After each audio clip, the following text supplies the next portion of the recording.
Anda saat ini menyimak Breaking News, saya Tifal Solesa untuk membawa Anda pada satu informasi yang terbaru datang dari Mahkamah Konstitusi Republik Indonesia yang baru-baru ini sudah mengeluarkan putusan untuk menghapus ambang batas atau presidential threshold minimal 20% kursi DPR atau memperoleh 25% suara sah nasional di pemilu. Sebelumnya sebagai syarat pencalonan presiden dan wakil presiden, MK menyatakan semua partai politik peserta pemilu memiliki kesempatan untuk mengusulkan pasangan calon presiden dan wakil presiden.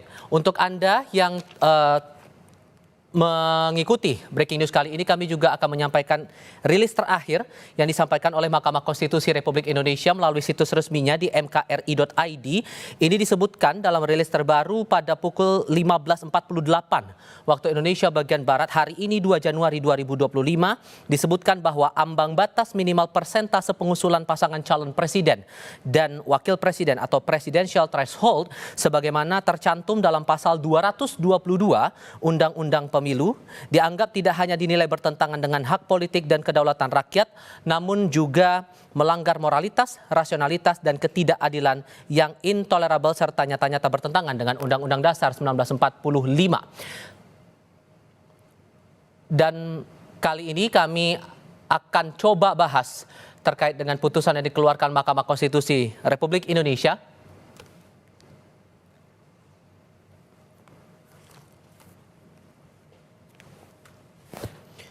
Dan saat ini kami akan coba bahas terkait dengan putusan yang dikeluarkan baru-baru ini oleh Mahkamah Konstitusi Republik Indonesia bersama peneliti Perludem Fadli Ramadhani. Selamat sore Mas Fadli dengan Tifal di studio. Suara saya terdengar ya Mas? Selamat sore Mas. Terdengar Mas, suara terdengar dengan baik. Baik, terima kasih sebelumnya sudah mau meluangkan waktu berbicara bersama Kompas TV kali ini. MK hari ini memutuskan untuk menghapus ambang batas presidensial threshold 20% itu, semua partai peserta pemilu bisa punya peluang mencalonkan capres-cawapresnya. Angin segarkah ini menurut Anda atau ada punya pandangan lain soal ini? Ya, ini putusan yang bisa dikatakan fenomenal dan sudah dinanti cukup panjang ya. Paling tidak oleh banyak publik, masyarakat, mungkin juga sebagian partai politik yang menginginkan kesempatan yang sama bagi semua partai politik peserta pemilu untuk bisa mengajukan pasangan calon presiden dan wakil presiden. Saya meyakini bahwa putusan ini atau kemudian upaya menghapus ketentuan ambang batas minimal kursi atau ambang batas persentase perolehan suara pemilu legislatif sebagai persyaratan bagi partai politik untuk mengusul pasangan calon presiden, itu sudah diajukan bahkan mungkin sejak ketentuan ini pertama kali muncul pada tahun 2004. Dan ini kan semakin tidak relevan karena mulai tahun 2019 yang lalu penyelenggaraan pemilu presiden dan pemilu legislatif dilaksanakan secara serentak. Sehingga tidak relevan lagi hasil pemilu DPR pemilu sebelumnya atau perolehan kursi DPR pada pemilu sebelumnya dijadikan dasar bagi partai politik untuk bisa mengajukan pasangan calon presiden. Nah, dengan putusan ini ke depan, MK sudah bisa memberikan kepastian hukum kepada semua partai politik peserta pemilu, artinya semua partai yang mendaftar menjadi peserta pemilu setelah lolos verifikasi yang nanti dilakukan oleh KPU, untuk pemilu 2029 itu punya hak dan punya kesempatan untuk mengusulkan pasangan calon presiden sendiri. Artinya kalau nanti ada satu partai politik baru misalnya yang tidak punya kursi di DPR, tidak punya perolehan suara pada pemilu sebelumnya, tapi memenuhi syarat menjadi peserta pemilu pada pemilu 2029, dia punya hak untuk mengusulkan pasangan calon presiden tanpa harus bergabung dengan partai politik yang sudah punya kursi atau sudah punya perolehan suara. Jadi ini jelas satu putusan yang sangat patut diapresiasi kepada MK, meskipun baru diputuskan pada hari ini, tapi ini jelas suatu putusan yang memberikan implikasi perbaikan sistem elektoral pada proses pencalonan presiden dan wakil presiden di Indonesia ke depan. kalau membaca dari putusan ini, kemudian alasan-alasan yang didasarkan oleh Hakim Konstitusi, walaupun pada faktanya dalam sidang kali ini ada 2 hakim yang dissenting opinion, berbeda pendapat atas putusan tersebut, bisa dipastikan bahwa nantinya dalam pemilu berikutnya, kalaupun ini akan ditindaklanjuti oleh otoritas pembuat undang-undang, ini tidak akan lagi istilah ada koalisi oposisi yang menguntungkan sebagian pihak tertentu saja, begitu Mas? Bahwa nanti akan ada koalisi atau partai politik bergabung ya untuk bisa mengusung satu pasangan calon itu tetap diberikan kesempatan dan itu diperbolehkan. Bahkan tadi itu juga di-mention secara eksplisit dalam pertimbangan hukum MK. Tetapi penggabungan atau koalisi partai politik untuk mengusung satu pasangan calon presiden itu tidak lagi quote and quote dipaksa dengan persyaratan minimal persentase kursi DPR atau minimal perolehan suara pemilu legislatif. Sekali lagi, tidak lagi dipaksa dengan ketentuan ambang batas pencalonan presiden. Kalau partai politik mau bergabung, mau berkoalisi, mau mengusung satu pasangan calon, itu biarlah terjadi secara alamiah, sesuai dengan konsensus yang dibangun oleh partai politik yang satu dengan partai politik yang lain. Tidak ada yang terkesan dominan, begitu ya? Betul, karena yang terjadi selama ini kan justru sebaliknya. Partai politik yang punya kursi banyak, partai politik yang punya perolehan suara banyak pada pemilu sebelumnya seolah-olah mendominasi proses pencalonan presiden dan bisa mengendalikan arah konstelasi pencalonan presiden. Nah, dengan ketentuan ini partai politik bisa punya kesempatan mengusung kader sendiri dengan jauh lebih leluasa. Publik pemilih pun bisa mendapatkan calon presiden yang jauh lebih banyak dan jauh lebih beragam. Oke, kita kan inginnya juga memastikan bahwa perjalanan pemilu nanti akan berjalan efektif begitu, efektif, efisien. Dengan tidak adanya ambang batas ini memungkinkan bahwa akan banyak calon yang muncul di publik begitu untuk maju di pemilihan presiden nantinya. Memastikan bahwa efektif, efisien, tokoh-tokoh yang maju punya kualitas yang bisa saling kompetitif satu sama lain begitu. Bagaimana cara bisa memastikan kualitasnya juga bisa bagus begitu, Mas? Satu, itu menjadi kewajiban partai politik untuk melakukan rekrutmen secara baik, secara demokratis, sehingga partai politik sebagai organ demokrasi satu-satunya di republik ini yang punya otoritas mengusulkan pasangan calon presiden, maka mereka bertugas untuk menemukan figur kader terbaik untuk bisa diusung menjadi calon presiden. Itu pertama. Nah, yang kedua, Mas, ini adalah pemilihan presiden, bukan pemilihan RT, kepala desa, bupati, dan gubernur. Orang yang ingin maju menjadi calon presiden pasti berhitung betul apakah dia secara kapasitas, secara intelektualitas, kapabilitas itu memenuhi kualifikasi menjadi calon presiden di negara sebesar Republik Indonesia ini. Dan partai politik pasti juga akan berhitung sebelum mengusung satu pasangan calon presiden. Jadi jangan membayangkan semua orang akan berbondong-bondong menjadi calon presiden, tidak. Sebanyak-banyaknya calon presiden yang akan bisa muncul dengan ketentuan ambang batas pencalonan presiden yang sudah dinyatakan tidak ada oleh MK karena bertentangan dengan konstitusi, ya jumlahnya nanti akan sebanyak sejumlah partai politik yang lolos menjadi peserta pemilu saja. Dan kita semua tahu untuk jadi peserta pemilu itu kan syaratnya berat sekali.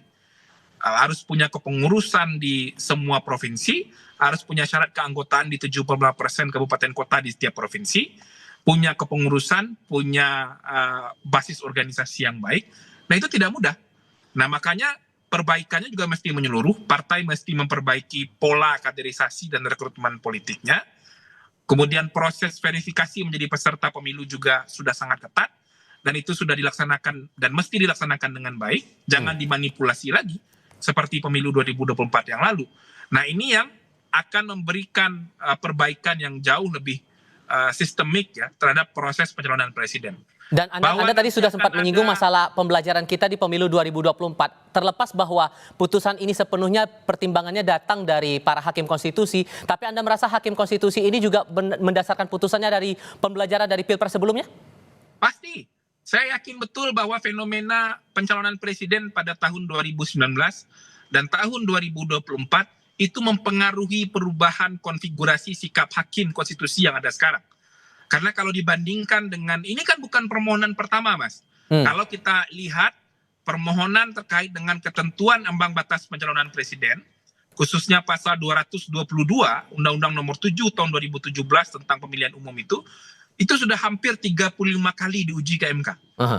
Nah, kalau sekarang kemudian sikap hakim MK berubah, dengan komposisi hakim yang juga tidak terlalu signifikan berubah dengan komposisi hakim di tahun 2017, saya yakin bahwa memang refleksi dari Hakim Konstitusi itu juga berangkat dari fenomena bagaimana pencalonan presiden tahun 2019 dan 2024, ketentuan ambang batas ini telah menyebabkan perkongsian jangka pendek Baik. dan kemudian menghambat kesempatan partai untuk mengusung kadernya sendiri. Oke, tahan dulu di situ, Mas.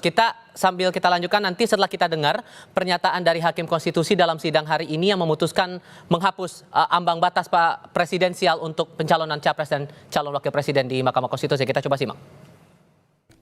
Amar putusan mengadili: 1. Mengabulkan permohonan para pemohon untuk seluruhnya. 2. Menyatakan norma pasal 222 Undang-Undang Nomor 7 Tahun 2017 tentang Pemilihan Umum Lembaran Negara Republik Indonesia tahun 2017 Nomor 182 tambahan Lembaran Negara Republik Indonesia Nomor 6109 bertentangan dengan Undang-Undang Dasar Negara Republik Indonesia tahun 1945 dan tidak mempunyai kekuatan hukum mengikat. 3. Memerintahkan pemuatan putusan ini dalam Berita Negara Republik Indonesia sebagaimana mestinya. Mungkin bisa Anda mendapatkan pandangan lagi atas apa yang dibacakan oleh Ketua MK yang menjadi Hakim Konstitusi di sana soal amar putusan tadi. Sejauh mana Anda memaknainya, Mas? Iya, dengan dinyatakannya pasal 222 ketentuan ambang batas pencalonan presiden sebagai ketentuan yang bertentangan dengan konstitusi, itu artinya tidak boleh lagi ada persyaratan persentase kursi dan persentase perolehan suara untuk partai politik mengusulkan pasangan calon presiden. Dan artinya tidak boleh lagi ada ketentuan ambang batas pencalonan presiden untuk pemilu 2029 dan pemilu-pemilu ke depannya. Nah, kalau kita baca juga dari pertimbangan-pertimbangan hukum MK tadi di putusan ini, juga dijelaskan pembentuk undang-undang mesti mengatur rekayasa elektoral untuk memastikan tidak hanya ketentuan ambang batas pencalonan presiden yang dihilangkan atau dihapus karena itu dianggap sebagai sebuah ketentuan yang inkonstitusional atau bertentangan dengan konstitusi, tapi juga perlu dipikirkan bagaimana kemudian pencalonan presiden ke depan itu tidak menghadirkan calon tunggal atau kemudian didominasi oleh satu pasangan calon saja. Itu artinya apa?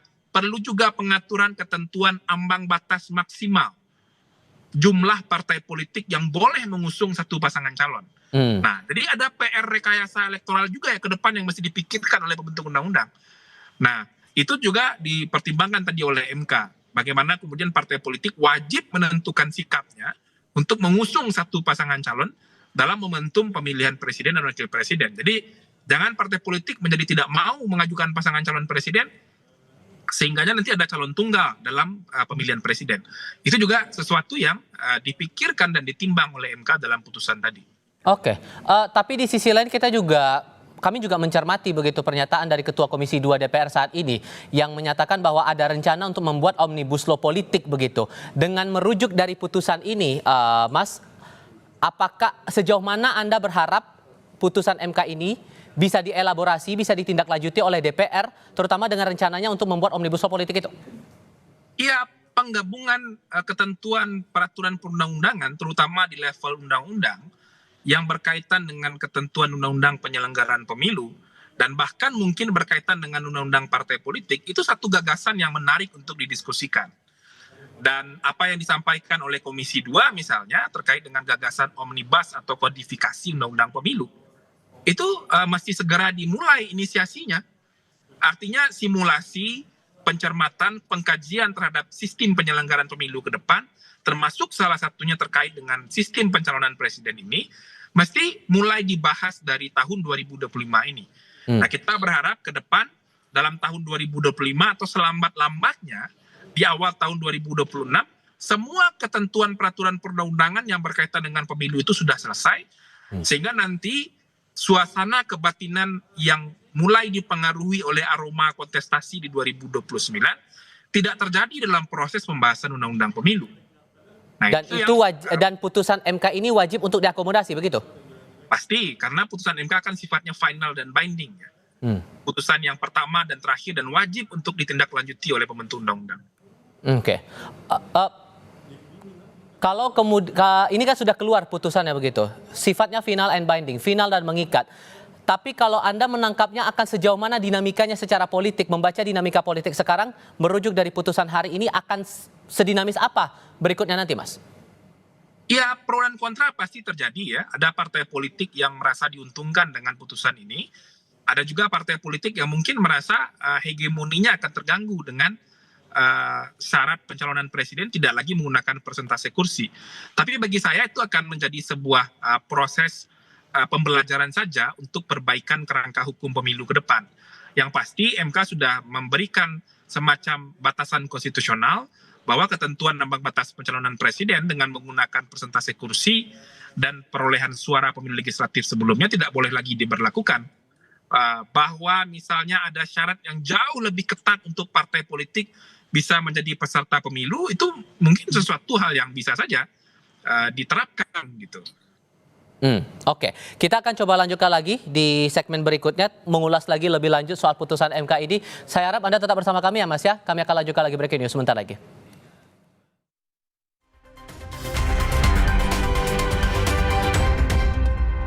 Anda yang baru bergabung bersama Kompas TV, kami sampaikan kembali informasi terbaru dari Mahkamah Konstitusi Republik Indonesia yang menghapus ambang batas 20% syarat pencalonan presiden dan wakil presiden untuk pemilihan umum, terutama dalam hal ini adalah pemilihan presiden.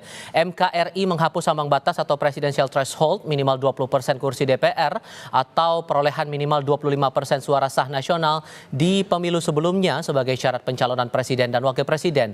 MK menyatakan semua partai politik peserta pemilu memiliki kesempatan untuk mengusulkan pasangan calon presiden dan wakil presiden. Hal ini diputuskan oleh MK menindaklanjuti permohonan uji materi Undang-Undang Pemilu persisnya pada pasal 222 Undang-Undang Pemilu yang mengamanatkan partai politik atau gabungan partai politik harus memiliki syarat minimal 20% jumlah kursi DPR atau 25% minimal suara sah nasional. Dalam putusan yang dibacakan oleh para hakim konstitusi, Suharyanto, saya koreksi maksud saya Soeharto ya selaku ketua MK yang juga memimpin sidang konstitusi hari ini menyampaikan bahwa pengusungan tidak bisa didasarkan pada persentase jumlah kursi di DPR atau suara sah secara nasional.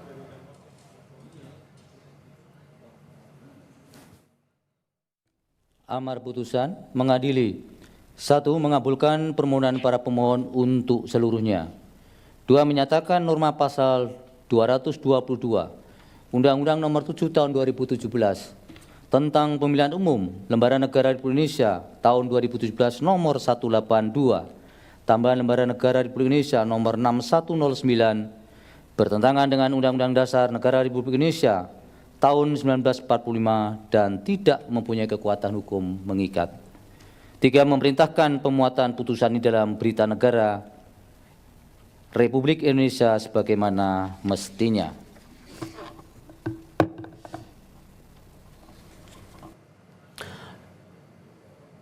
Dalam amar pertimbangan yang disampaikan oleh Hakim Konstitusi dalam sidang di MKRI hari ini disebutkan, ini saya mengutip lagi dari keterangan atau rilis resmi yang disampaikan MK melalui situs resmi mkri.id hari ini 2 Januari 2025 disebutkan ambang batas minimal persentase pengusulan pasangan calon presiden dan wakil presiden atau presidential threshold sebagaimana tercantum dalam pasal 222 Undang-Undang Pemilu tak hanya dinilai bertentangan dengan hak politik dan kedaulatan rakyat, namun juga melanggar moralitas, rasionalitas, dan ketidakadilan yang intolerable, serta nyata-nyata bertentangan dengan Undang-Undang Dasar 1945.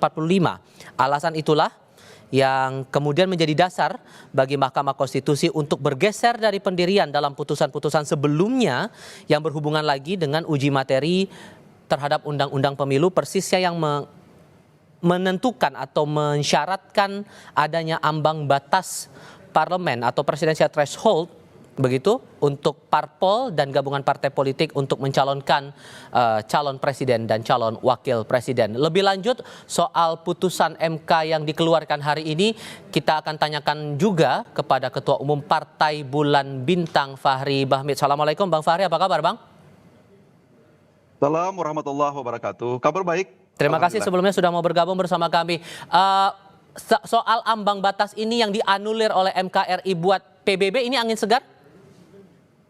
Iya, sebenarnya ini kan garis perjuangan Partai Bulan Bintang sekaitan dengan bagaimana melakukan uji tafsir terhadap ketentuan pasal 222 Undang-Undang 7 2017 tentang pemilu. Hakikatnya sudah cukup lama ya. Ini PBB sendiri mengajukan beberapa kali sebenarnya judicial review sekaitan dengan ini. Jadi kalau mau dihitung dari grafiknya, perkara ini sedang Mahkamah Konstitusi mengadili perkara yang berkaitan dengan objektum litis ya, ketentuan pasal 222 itu sudah 32 kali sebenarnya. Sampai dengan hari ini Mahkamah Konstitusi akhirnya merubah pendiriannya. Alhamdulillah kami anggap bahwa ini adalah satu capaian demokratis yang luar biasa ya. Betul-betul Mahkamah Konstitusi hadir untuk menegakkan prinsip konstitusionalitas dalam rangka untuk memastikan bahwa seluruh partai politik peserta pemilu mempunyai hak yang sama, mempunyai standing yang sama untuk mengajukan calon presiden dan wakil presiden tentunya. Dan hal ini sebenarnya sejalan dengan apa yang telah digariskan dalam ketentuan pasal 7, 7A dan 7B Undang-Undang Dasar 45. Jadi bagi kami Partai Bulan Bintang ini bukan hal baru sebenarnya karena memang inline dengan apa yang telah kami perjuangkan sejak lama. Sebelum pemilu 2019 bahkan Partai Bulan Bintang telah getol untuk memperjuangkan soal ini. Oke. Dan Anda juga sependapatkah dengan pernyataan atau pertimbangan dari Hakim Konstitusi yang bilang aturan di pasal 222 itu bertentangan dengan hak politik dan kedaulatan rakyat dan juga moralitas, rasionalitas, dan ketidakadilan yang intolerable? Anda setuju soal itu? Iya. Saya setuju, secara akademik tentunya itu sudah pertimbangan atau reasoning secara konstitusional yang sudah sangat baik yang dibuat oleh Hakim Mahkamah Konstitusi. Saya juga sudah ikut membaca secara cermat ya putusan dalam perkara 62 2024 itu sangat baik dan seluruh pertimbangannya itu memang telah sejalan dengan apa yang selama ini telah kita perjuangkan secara bersama-sama tentunya. Bahwa memang jika terdapat pelanggaran-pelanggaran yang sifatnya intolerable, maka Mahkamah Konstitusi sebagai the guardian of the Constitution, sebagai the sole interpreter of the Constitution punya hak konstitusional untuk menyatakan bahwa norma bagian pasal ayat tertentu daripada undang-undang yang menjadi objek gugatan itu atau objek perselisihan itu dibatalkan atau dinyatakan inkonstitusional, baik secara mutlak maupun secara bersyarat tentunya. Kami sejalan dengan argumentasi itu, Mas. Oke, tapi kalau dari PBB sendiri sebetulnya Bang Fahri, karena Anda bersama dengan partai juga sudah mengajukan ini berkali-kali ke MK, apa ganjalan yang cukup terasa berat menurut PBB dengan adanya ambang batas parlemen ini selama pelaksanaan pemilu belakangan ini? Iya, yang pertama kan begini ya, kalau kita kembali kepada original intent daripada rumusan pasal konstitusi pasal 7, itu disebutkan bahwa partai politik atau gabungan partai politik peserta pemilu ya mempunyai hak untuk mengajukan pasangan calon presiden dan atau wakil presiden sebelum pelaksanaan pemilu. Jadi kalau partai-partai politik itu yang mempunyai titel atau genus sebagai peserta pemilu, pada hakikatnya punya standing yang sama untuk mengajukan pasangan calon presiden atau wakil presiden, baik melalui sendiri-sendiri ataupun melalui gabungan koalisi partai politik tertentu. Sebenarnya persoalan ini sudah selesai pada tingkat debat waktu di MPR RI gitu ya. Pada saat perubahan amandemen Undang-Undang Dasar 45 pada fase pertama, kedua, ketiga, dan keempat, sebenarnya persoalannya sudah clear gitu loh. Tapi bagaimana meyakinkan itu akhirnya kita terbentur lagi dengan apalagi yang namanya benteng mayoritas sebenarnya gitu kan. Karena kalau kita bicara tentang open legal policy, tentang norma hukum tertentu yang bersifat terbuka, kembali lagi kepada apa yang menjadi agreement partai-partai politik yang ada di MPR dan kalau di DPR tentunya. Kalau misalnya kita kalah suara, kalah jumlah atau misalnya Partai Bulan Bintang atau partai-partai yang lain yang belum berhasil atau belum beruntung untuk menempatkan anggotanya di MPR DPR, maka tentunya kita harus ikut kepada apa yang telah diputuskan oleh partai-partai pemenang pemilu tentunya. Nah, itu yang sulit selama ini. Nah, akhirnya yang bisa kita lakukan adalah bagaimana menggeser perjuangan itu dari awalnya menjadi perjuangan politik menjadi menggeser kepada perjuangan yang sifatnya teknokratis atau perjuangan melalui instrumen peradilan. Bung Fadli Ramadhanil dari Perludem juga sudah kembali bergabung bersama kami. Bung Fadli masih mendengar suara saya ya? Bung Fadli? Oke. Tadi sudah saya katakan dari total 9 hakim konstitusi ini 2 yang dissenting opinion. Anwar Usman dan Daniel Yusmik. Tapi secara prinsipnya, walaupun kemudian ada 2 hakim yang berbeda pandangan, hasil atau putusan yang hari ini tetap sah dan dianggap bisa digunakan, diterapkan begitu ya Mas ya? Ya tentu ya, artinya dissenting opini dari hakim konstitusi tentu ingin menunjukkan sikap akademik ya dari personal hakim tersebut. Pengaruhnya terhadap suara mayoritas hakim yang itu dijadikan sebagai putusan sebetulnya itu nyaris tidak ada. Tapi kalaupun dibaca sebetulnya tadi dissenting opininya hakim konstitusi itu lebih banyak menyasar sebetulnya kepada legal standingnya pemohon ya. Tidak masuk kepada pokok perkara. Dan itu yang menjadi basis dari pendapat berbeda 2 hakim konstitusi tersebut. Tapi lepas dari itu menurut saya 2 atau dari 7 orang hakim konstitusi 2 yang menyatakan dissenting opini itu tentu sikap yang juga patut dihormati, yaitu silakan saja. Tapi yang jadi sikap mahkamah tentu adalah mayoritas suara hakim konstitusi. 7 hakim konstitusi mengatakan bahwa memang ketentuan pasal 222 ini mesti dibatalkan. Bagaimana kemudian kalau Anda menangkapnya, karena pada akhirnya nanti akan terlihat begini, aturan dibatalkan, parpol dan gabungan parpol bisa mencalonkan tanpa harus memenuhi yang istilahnya presidential threshold itu tadi. Implikasi yang paling mendekati untuk momen sekarang, dinamikanya akan sejauh mana menurut Anda, Mas Fadli?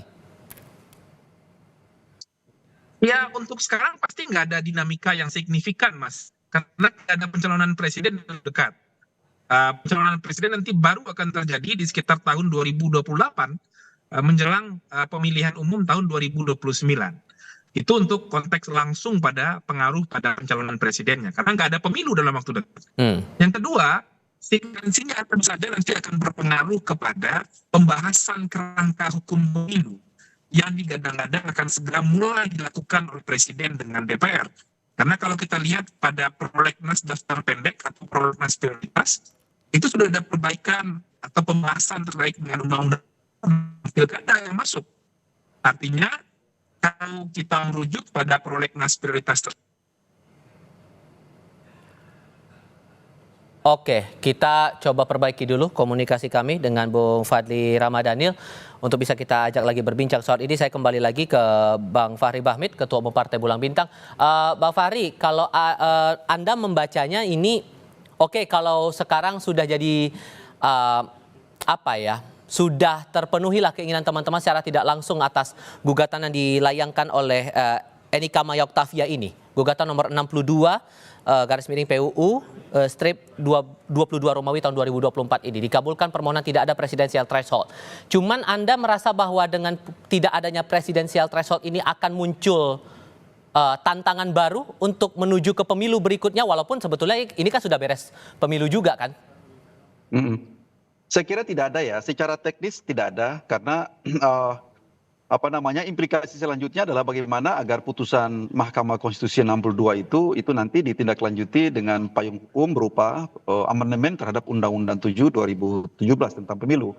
Karena konsekuensinya pasal 222 kan telah dihapus, sudah dinyatakan inkonstitusional, bertentangan dengan Undang-Undang 45.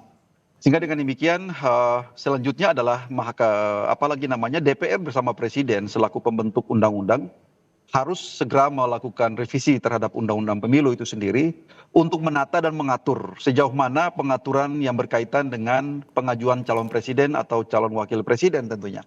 Karena pasti penataannya itu berkaitan dengan tata kelola penyelenggaraan pemilu, meletakkan kerangka hukum pemilu itu sendiri, yang berkaitan dengan pemilihan presiden dan wakil presiden. Karena ada keadaan hukum baru yang telah digariskan oleh Mahkamah Konstitusi. Sehingga mungkin dinamika selanjutnya adalah adanya political will dari pemerintah dan DPR dalam rangka untuk melakukan penataan.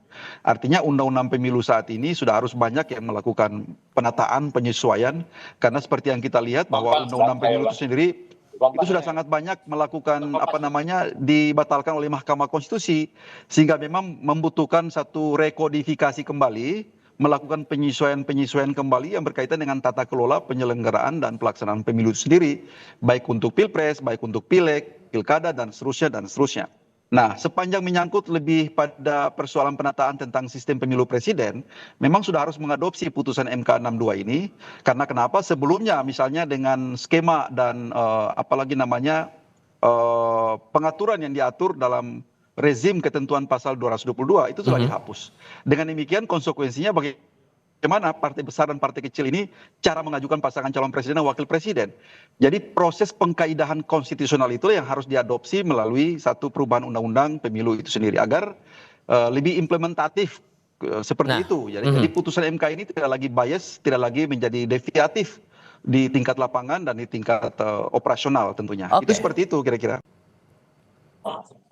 Sore, Tifal. Nah, oke, kedengeran suaranya sekarang. Terima kasih Mas Adi sudah bergabung. Anda membaca dari putusan MK ini tidak ada lagi istilah presidensial threshold, hitung-hitungan politiknya bagaimana, terutama untuk partai-partai non-parlemen atau juga partai yang diistilahkan awam partai-partai kecil begitu yang tidak ada di parlemen begitu? Ya, saya kira ini jadi kabar yang cukup baik dan spektakuler ya bagi seluruh rakyat Indonesia yang tentunya sejak lama sudah berharap betul bahwa putusan Mahkamah Konstitusi itu menguntungkan seluruh rakyat Indonesia dan menguntungkan semua partai politik. Secara politik tentu partai-partai kelas menengah ke bawah termasuk partai politik yang non-parlemen diuntungkan karena secara prosedur partai-partai ini yang kelas menengah ke bawah dan non-parlemen mereka juga punya kesempatan untuk mencalonkan diri ya sebagai calon presiden dan wakil presiden di 2029 yang akan datang. Ini yang saya sebut sebagai kabar baik dari putusan dari Mahkamah Konstitusi. Itu artinya memang putusan Mahkamah Konstitusi mencerminkan kehendak demokrasi, mencerminkan kehendak seluruh rakyat Indonesia, supaya di pemilu-pemilu yang akan datang, begitu banyak calon-calon anak-anak bangsa yang potensial untuk menjadi pemimpin, punya kesempatan yang sama untuk bertanding. Jadi saya kira di situ memang substansinya Mas Tifal. Dan putusan semacam ini sebenarnya sejak lama ditunggu, dan kita sangat layak untuk mengapresiasi kepada pihak-pihak kelompok aktivis dan pegiat demokrasi yang sudah berpuluh-puluh tahun lamanya mengadakan judicial review, menggugat ke Mahkamah Konstitusi, ditolak, dibatalkan, ditolak, dibatalkan. Dan pada hari ini, kemudian di awal tahun 2025, tentu ini menjadi kado yang sangat indah. Karena kita bisa melihat ke depan, pastinya akan begitu banyak putra-putri terbaik bangsa Indonesia, punya kesempatan yang sama, bertanding, maju pilpres untuk memenangkan pertarungan ya, menjadi orang penting di negara kita. Saya kira di situ substansinya. Oke bahwa semua pihak, semua partai tanpa terkecuali punya kesempatan untuk mencalonkan capres-cawapresnya. Tapi kan politik juga berhubungan dengan negosiasi dan meningkatkan nilai tawar agar publik pun juga menaruh atensi kepada mereka. Apakah ini tidak akan jadi tantangan tersendiri, Mas? Ya, dalam konteks itulah sebenarnya ini kan semacam tantangan bagi semua partai politik yang ikut pemilu. Karena mereka ini selama ini kan selalu mengatakan dihalang-halangi oleh ambang batas presiden, dihalang-halangi oleh threshold. Setelah ada putusan dari Mahkamah Konstitusi, partai-partai yang ikut pemilu, khususnya kelas menengah ke bawah, termasuk non-parlemen, bagi mereka nggak ada cerita lagi untuk tidak punya jagoan di Pilpres, Mas. Itu artinya apa? 5 tahun yang akan datang, ini adalah challenge sebenarnya bagi partai-partai untuk memunculkan siapa figur-figur calon-calon internal dari partai itu yang dipersiapkan untuk maju di Pilpres. Kan percuma ada putusan Mahkamah Konstitusi menghapus ambang batas presiden kalau pada akhirnya partai-partai itu tidak mengambil kesempatan ini. Mereka takut mengajukan calon, mereka berkongsi dengan partai besar, mereka berkongsi dengan nama-nama yang sudah populer, memiliki elektabilitas yang tinggi dan seterusnya dan seterusnya. Oleh karena itu, ini kan menjadi kesempatan yang baik. Partai politik punya waktu 5 tahun mempersiapkan orang-orang, figur-figur penting yang disukai dan dicintai oleh rakyat untuk bisa bertanding di 2029. Kan ini sebenarnya adu nyali. Setelah prosedurnya itu gemboknya dihilangkan oleh Mahkamah Konstitusi, ini secara substansi ujian bagi partai. Berani tidak mereka mengusung figur-figur yang menurut mereka akan memenangkan pertarungan di Pilpres nantinya. Oke, Bung Fadil sudah bergabung bersama kami ya? Iya, sudah. Oke, Bung Fadil, kalau Anda menangkapnya juga sama bahwa membangun nilai tawar baru, negosiasi politik yang baru juga akan jadi tantangan tersendiri buat partai-partai non-parlemen untuk bisa mencalonkan capres-cawapres ya? Ya, bagi saya sih tentu PR lebih besar sekarang bagi teman-teman di partai politik, ini ada Bang Fahri, adalah soal bagaimana membangun upaya untuk menghadirkan figur kepemimpinan politik nasional ke depan ya. Karena kalau kita bicara hambatan ambang batas persentase kursi sekarang itu sudah tidak ada, dan ini penting untuk menjadi percepatan bagi teman-teman partai melakukan rekrutmen politik, mempersiapkan kader terbaik untuk menjadi calon pemimpin nasional ke depan. Bahwa nanti misalnya partai merasa untuk efektivitas atau kemudian ada kesamaan platform atau ada kesamaan ide dan program sehingga mereka bergabung untuk mengusung satu pasangan calon, 2 atau 3 partai politik, itu tidak apa-apa. Karena itu sesuatu yang alamiah yang bisa dilakukan oleh partai tanpa sekali lagi quote and quote dipaksa dengan adanya ketentuan ambang batas pencalonan presiden. Jadi nanti dengan putusan ini ke depan partai mau bergabung atau tidak bergabung itu adalah pilihan mandiri partai dan tidak dipaksa dengan ketentuan ambang batas pencalonan presiden. Ini yang kita kehendaki. Dan pelan-pelan nanti ke depan partai pasti akan sangat rasional, pasti akan sangat kalkulatif. Apakah akan mengusung kader sendiri atau bergabung dengan partai politik lain untuk mengusung satu figur tertentu, itu menjadi pilihan bebas partai tanpa harus dipaksa untuk melakukan transaksi jangka pendek hanya untuk memenuhi kuota persentase kursi pencalonan saja. Jadi Oke. ke depan kita akan melihat fenomena itu menurut saya. Oke, Kak, bahwa ini putusan baru keluar, Bang Fahri, tapi sudahkah ada penerawangan dalam tanda kutip, kayaknya ini kita bisa mengusung kader kita sendiri nih buat maju di Pilpres berikut, ya sudahkah ada ancang-ancang ke arah sana nih, Bang Fahri? Tidak juga ya, karena kan kita baru selesai Pilpres, kemudian baru apalagi namanya memberikan kesempatan kepada Pak Prabowo untuk merealisir seluruh program-program dan apa namanya kebijakan-kebijakan politiknya. Kita mendukung karena Partai Bulan Bintang termasuk salah satu partai pengusung presiden terpilih Pak Prabowo dan Pak Gibran gitu ya. Kita mengawal proses ini sampai dengan selesai. Yang kedua, yang kita garis bawahi di sini adalah persoalan adanya lompatan besar dalam soal politik hukum gitu ya. Jadi politik hukum kita saat ini telah berpihak kepada apa yang selama ini kita perjuangkan dan kita gaungkan untuk bagaimana menegakkan kaidah-kaidah dan prinsip demokrasi deliberatif. Jadi itu sudah tercapai.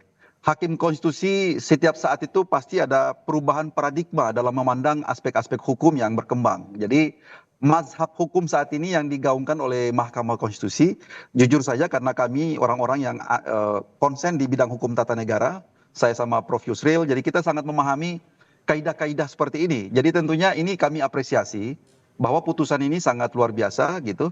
Mahkamah sejauh ini sudah melangkah ke arah yang jauh lebih tepat, lebih substantif dalam rangka untuk menjawab isu konstitusional yang berkaitan dengan tadi seperti disampaikan Bang Adi, Bang Fadil, bahwa persoalan orientasi kita untuk memperjuangkan penegakan prinsip demokrasi yang seterusnya yang benar dan hakikatnya seperti ini sudah cukup lama.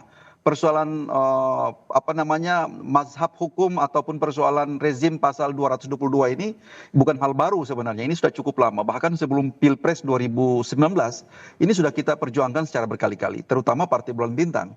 Dan hari ini saya kira banyak hal positif yang kita harus apresiasi kepada Mahkamah bahwa betul-betul prinsip demokrasi telah ditegakkan secara maksimal dan ini menjadi kemenangan semua pihak, bukan saja pihak yang mengajukan judicial review, karena pada dasarnya itu yang saya katakan tadi, pasal ini saja sudah 32 kali diuji di MK sampai dengan hari ini membuahkan hasil yang positif. Jadi baiknya kita anggap sebagai sebuah prestasi demokrasi yang luar biasa dan capaian yang kita harus memberikan apresiasi lah kepada MK. MK telah hadir sebagai the guardian of the constitution. Saya kira demikian. Maka apa tindak lanjut yang bakal dilakukan internal Partai Bulan Bintang setelah ada putusan ini, Bang? Palingan kita akan mendorong agar rancangan undang-undang partai politik sepanjang menyangkut dengan pengaturan tentang rezim pilpres itu harus dilakukan pembaharuan. Jadi seperti yang saya katakan tadi, implikasi dari putusan pasal 222 itu harus diterjemahkan dalam pengaturan ya, dalam satu pranata pengaturan yang komprehensif tentang bagaimana pengajuan calon presiden, karena kan sebelumnya kita tertata atau ditata dengan pasal 222 bahwa partai politik atau gabungan partai politik yang memperoleh suara 20% suara sah nasional atau 25% gabungan suara sah nasional maka punya kewenangan mengajukan capres. Sekarang dengan putusan itu mempunyai implikasi kepada partai politik yang bukan ada di parlemen, bertitel partai peserta pemilu, punya hak yang sama untuk mengajukan calon presiden. Sehingga dengan demikian membutuhkan penerjemahan melalui politik hukum, walaupun ini adalah open legal policy, tapi dalam batasan-batasan yang telah ditentukan secara restriktif oleh Mahkamah Konstitusi bahwa semua partai politik punya standing yang sama dalam mengajukan pasangan calon presiden dan wakil presiden. Itu aja mungkin secara akademik kita kawal. Oke, terakhir Mas Adi, singkat saja, kalau Anda menangkapnya ini kan berarti harus ada pengubahan juga kalau mengubah aturan ini. Bagaimana dengan dinamika politik di DPR nantinya? Mengingat DPR juga ada wacana untuk melakukan omnibus law politik di sana. Ya secara prinsip begini Mas Dipal, ini kan semacam political opportunity, kesempatan politik kepada semua partai politik yang ikut pemilu untuk mencalonkan diri sebagai presiden dan wakil presiden. Disitulah mereka pentingnya punya figur kunci yang disukai dan diterima oleh rakyat. Cuman saya tidak terlampau yakin bahwa semua partai politik sekalipun mereka itu punya kemewahan memajukan calon, karena ada kecenderungan di negara kita ini, partai-partai ini kan berkongsi dengan figur dan partai yang besar yang tingkat kemenangannya dalam pilpres itu sudah bisa ditebak.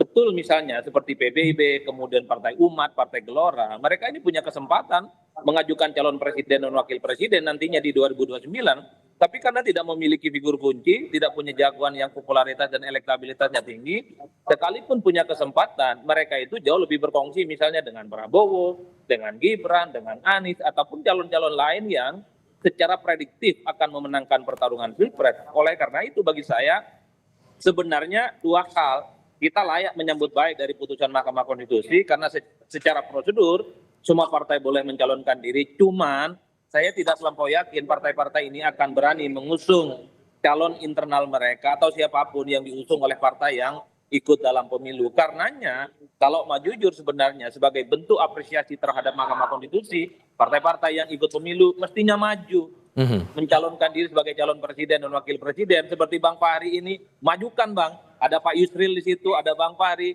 saya kira sudah punya tiket ini bertanding di 5 tahun yang akan datang. Problemnya adalah mau tidak, mau memajukan diri ataupun tidak, kan di situ kuncinya Mas Tibal. Oke, itu yang paling penting dan tindak lanjut ini yang menarik dicermati bersama-sama Mas Adi, Mas Fadil, Bang Fahri, terima kasih banyak sudah mau berdiskusi bersama kami di Breaking News. Saya selalu semuanya.